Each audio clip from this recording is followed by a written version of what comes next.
estratégia do dia, o podcast original da Bloomberg Linha. Imagina você tá com a geladeira cheia de comida, tem de tudo lá dentro. Aí, em vez de parar de ir no mercado, você vai no mercado comprar mais comida. Pode parecer um pouco estranho, mas essa é exatamente a estratégia da Petrobras. Tem excesso de petróleo no mundo? Então eles pensam, bora bombear mais. Na visão da presidente Magda Chambriard, até os projetos menos rentáveis ainda dão lucro se o barril ficar acima de $45. E como o barril está passando dessa marca, o que ela decidiu? Pisar fundo no acelerador da produção. Só que tem um detalhe. Enquanto a Petrobras expande como se não houvesse amanhã, o mercado global já está preocupado com o excesso de oferta e a queda no preço do petróleo. Ou seja, a estatal brasileira pode estar colocando mais lenha numa fogueira que já está pegando.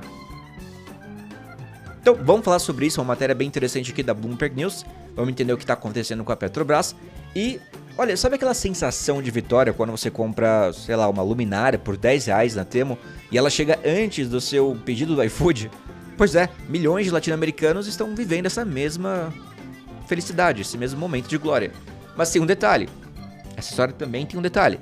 Enquanto a gente comemora as pechinchas, os governos da região estão arrancando os cabelos. Do México ao Brasil, passando pelo Chile e Uruguai, os fiscais estão tentando colocar ordem nessa avalanche de pacotinhos chineses que entopem alfândegas, derrubam vendas das lojas locais e viraram um vício nacional. E a pergunta que fica é: até quando será que vai essa febre de descontos milagrosos? Será que a taxa das blusinhas e os novos impostos conseguem segurar esse tsunami de compras? Ou a Temu, o Shein, a AliExpress já ganharam o coração e o cartão de crédito da América Latina? Então, outra matéria super interessante pra gente falar hoje. Então, fica aí ligado. Inclusive, qual foi a coisa mais desnecessária que você já comprou nessas lojas chinesas? Eu confesso que ontem eu quase comprei, apareceu pra mim, né? Aquele Shrek que você enrosca na pasta de dente, aí você aperta a pasta de dente e a pasta sai pela bunda dele. Tava R$14, eu quase comprei. Eu sei que você já viu esse vídeo, eu sei que você conhece o que eu tô falando, e você talvez tenha se perguntado, gente, o que compra essa porcaria? É simplesmente o apresentador do seu podcast de notícias. Preocupante. Bora pro episódio. Bom, começando aqui com Petrobras. A Petrobras tem uma resposta bem direta para o excesso de petróleo no mundo. Produzir ainda mais petróleo. Essa é simplesmente a visão da presidente da empresa, Magda Chambriard. Em uma entrevista à Bloomberg News, ela explicou que enquanto o preço do barril se mantiver acima de $45, até os projetos que dão menos retorno ainda trazem dinheiro. Ou seja, não faz sentido segurar a produção. A empresa deve continuar crescendo no ritmo acelerado que vimos lá em 2024 e 2025, e que pode acelerar ainda mais em 2026. Para você ter uma ideia, só no segundo trimestre desse ano, a Petrobras produziu 2,3 milhões de barris por dia, o que é 7,6% a mais do que no mesmo período do ano passado. E a companhia segue colocando novos postos em operação, o que deve aumentar ainda mais esse número em breve. O que mais importa para a Petrobras, segundo Chambriard, é justamente esse aumento da produção, porque é isso que garante mais dinheiro entrando no caixa. Só que esse movimento tem um detalhe, que é o excesso de petróleo no mercado mundial, que já preocupa muita gente. O preço do barril caiu cerca de 9% esse ano. Isso porque os Estados Unidos estão aplicando tarifas que podem atrapalhar o crescimento da economia global, ao mesmo tempo em que países da OPEP+, que é aquele grupinho lá que reúne grandes produtores de petróleo, estão voltando a colocar mais petróleo em circulação. Analistas acreditam que essa combinação pode gerar uma oferta muito maior do que a demanda. E o que acontece quando você tem uma oferta muito maior do que a demanda? Os preços caem. Mesmo assim, empresas que trabalham com petróleo em alto mar, como a Petrobras e a ExxonMobil, costumam seguir com seus planos de expansão sem se preocupar tanto com essas oscilações de curto prazo no preço. Isso porque os projetos deles são caríssimos e de longo prazo. Só as plataformas de produção flutuante custam bilhões e bilhões de dólares. Então, é melhor produzir e ganhar um pouco menos do que deixar esse investimento parado. Já os produtores de petróleo em terra, principalmente nos Estados Unidos, reduzem a produção quando o preço cai porque o risco de prejuízo é maior. Um exemplo dessa pressa da Petrobras em colocar mais barris no mercado é que a presidente contou que já começou a fazer inspeções dos navios de produção ainda durante a viagem para o Brasil. Isso adianta o processo e faz com que a produção comece algumas semanas mais cedo. Ontem um navio plataforma já estava a caminho e outro deveria sair da Coreia do Sul em outubro. Essas duas unidades vão aumentar a produção do campo de Búzios, que é o maior do Brasil, que já ultrapassou 900 mil barris por dia esse mês. e deve chegar a mais de 1 milhão em 2025 ou 2026. Chambriar acha que os preços do petróleo devem continuar parecidos com os atuais ou até cair um pouco em 2026. Já sobre 2027, ela não acredita muito nas previsões otimistas do mercado, porque, segundo ela, o único ponto em comum entre todas as projeções é que todas costumam estar erradas. Agora, falando de investimentos, a Petrobras deve gastar menos em exploração nos próximos anos, e isso porque o petróleo está mais barato e a empresa precisa ser seletiva.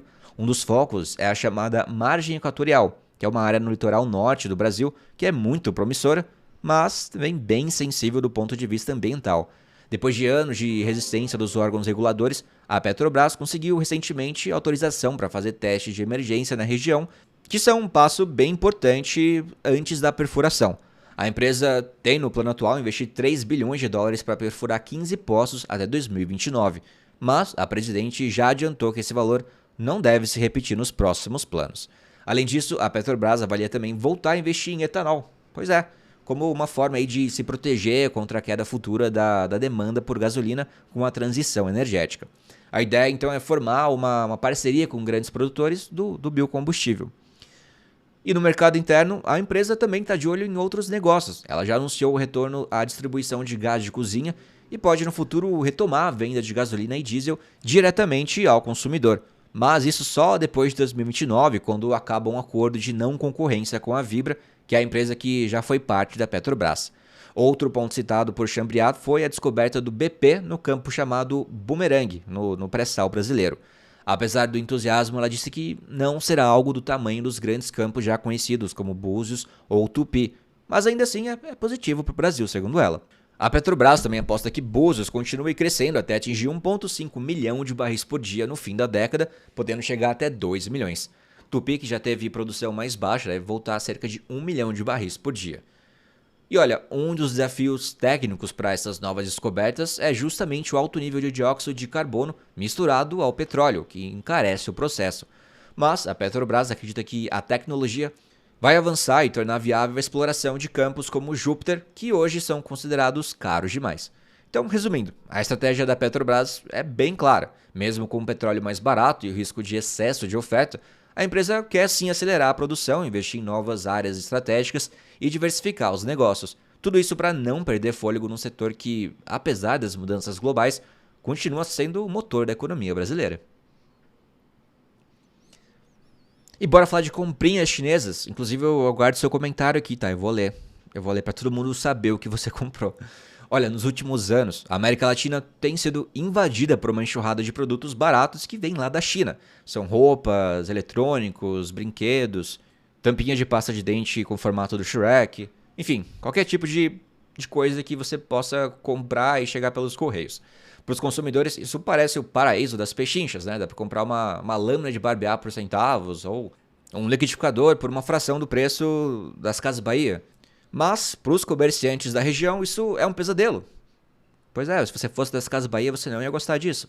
As lojas físicas estão perdendo clientes e as alfândegas, aqueles órgãos que fiscalizam a entrada de produtos, estão sobrecarregados, cheias de pacotinhos ali para inspecionar.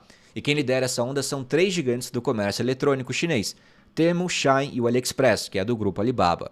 Eles ainda não superaram o Mercado Livre e a Amazon em vendas na América Latina, mas sim estão crescendo muito e muito rápido. Só a Temu, por exemplo, aumentou 143% o número de usuários ativos na região em um ano, chegando aí a 105 milhões de pessoas.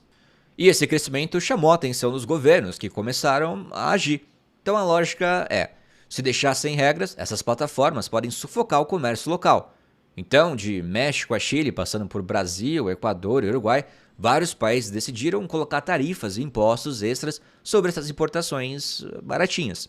O México, por exemplo, subiu o imposto de 19% para 33,5%. Isso nas compras internacionais de baixo valor vindas de países com os quais não tem acordo comercial, sim, como a China. O objetivo é justamente proteger as fábricas locais e também combater a revenda ilegal de produtos chineses no país. Para mostrar força, o governo chegou a fazer operações e apreender mercadorias como roupas falsificadas e brinquedos copiados de marcas famosas. No Brasil, você deve ter sentido isso, mas a medida ficou conhecida como taxa das blusinhas. Desde agosto de 2024, todas as compras internacionais de até $50 pagam 60% de imposto de importação, além daqueles 17% de ICMS, que é o imposto estadual. Isso deixou as compras, bem mais caras e gerou revoltas entre consumidores que lotaram as redes sociais de reclamações. O Chile vai passar a cobrar 19% de IVA, que é o imposto sobre consumo, em todas as compras internacionais abaixo de $41. Já o Equador começou a cobrar uma taxa fixa de $20 em cada pacote. Imagina isso. E o Uruguai agora quer começar a cobrar IVA sobre compras vindas de fora dos Estados Unidos. Só que tem um detalhe. Esses países dependem bastante da China como compradora de suas matérias-primas, cobre no caso do Chile, petróleo no caso do Equador e soja e minério no caso do Brasil.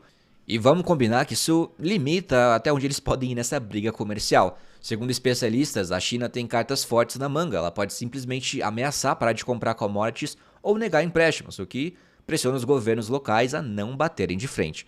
Enquanto isso, as plataformas chinesas tentam se adaptar. A Temu, por exemplo, abriu espaço para vendedores locais no México e montou armazéns em vários países da região para evitar restrições. A Shein já tem 300 fábricas parceiras no Brasil e 30 mil vendedores. E o Mercado Livre, que é latino-americano, da Argentina, também está sendo pressionado. Recentemente, lá no Chile, chegou a ser multado por vender aquecedores e geradores sem certificação de segurança. Do lado do consumidor, o apelo das plataformas é óbvio, os preços são muito mais baixos. Em Quito, no Equador, um liquidificador sem fio de marca pode custar $180 numa loja física. Já na Temu, uma versão genérica sai por $13. Em Montevidéu, no Uruguai, uma lâmina de barbear custa mais de $6 no supermercado, mas a Temu vende uma parecida por 20 centavos. Qual que você escolheria? E bom, gente, dá para imaginar que esse tipo de diferença faz com que muitos latino-americanos virem fãs fiéis dessas plataformas. Uma consumidora de Quito contou que recebeu seu pacote da Temu em menos de um mês sem pagar taxas extras e que já virou cliente recorrente. No Uruguai, uma lojista de roupas viu suas vendas caírem 10% desde a chegada da Temu. E para entender o fenômeno, ela mesmo comprou uma luminária no aplicativo e recebeu mais rápido do que os pedidos que faz aos fornecedores locais. E olha, com tanta demanda, as alfândegas não estão dando conta. No Uruguai, só 5 funcionários tentam verificar milhares de pacotes por semana, quando seriam necessários pelo menos 20 pessoas. Lá no Chile, o número de fiscais dobrou, mas ainda assim eles acreditam que a cobrança de impostos não vai diminuir os pedidos, pois os preços e a variedade continuam irresistíveis para os chilenos. Olha, os números confirmam o tamanho da mudança, tá? No Uruguai, os pacotes isentos de impostos triplicaram em um ano, chegando a quase 1 milhão de encomendas. No Equador, foram 6,5 milhões de pacotes em 2024, contra menos de 900 mil em 2020. E no final das contas, os governos da América Latina tentam equilibrar duas forças, De um lado, o consumidor, que adora pagar barato, e do outro, os comerciantes locais que estão sendo esmagados pela concorrência. Enquanto isso, as empresas chinesas continuam crescendo, muitas vezes oferecendo frete grátis em produtos que custam menos do que o preço real de envio. E isso levanta suspeitas de que estejam vendendo com prejuízo de propósito, só para conquistar o mercado, que é uma prática conhecida como dumping. Ou seja, a briga das blusinhas é muito mais do que uma questão de moda. É uma disputa global que mexe com comércio, emprego, política e até com a relação da América Latina com a China. E bora ler aqui rapidamente alguns comentários do episódio passado. Eu tinha perguntado se vocês acreditam que suas posições no trabalho seriam substituíveis por IA. Aí o Lucas Souza comentou: feliz ou infelizmente minha função ainda não pode ser substituída por nenhuma IA atualmente, porque envolve atendimento ao público, mas gostaria que boa parte da administração daqui fosse substituída. Big beijo, Alan. Dessa diz que o meu trabalho com vendas, acho que nem a IA iria querer fazer isso. Pô, é tão ruim assim? Eduardo diz: diariamente tentam substituir meu trabalho por IA e com bastante frequência recebo clientes que obtiveram resultados insatisfatórios a partir de IA generativa tipo GPT e semelhantes. João Paulo Cordebello diz assim: seria assim, mas shh, por favor. Não vou contar pro seu chefe não, João. Deixa ele descobrir sozinho. E Natália Duarte diz: ideia de vídeo, um advogado versus 10 doutores. Ela comentou isso porque eu tinha comentado desses vídeos que estão fazendo sucesso no YouTube de discussão. É uma boa ideia de vídeo, um advogado versus 10 doutores. E bom, gente, vou ficando por aqui. Muito obrigado pela audiência mais uma vez. Deixa aqui seu comentário de compras bestas que vocês fizeram, que eu vou ler. E até o próximo episódio. Big beijo. Um big beijo.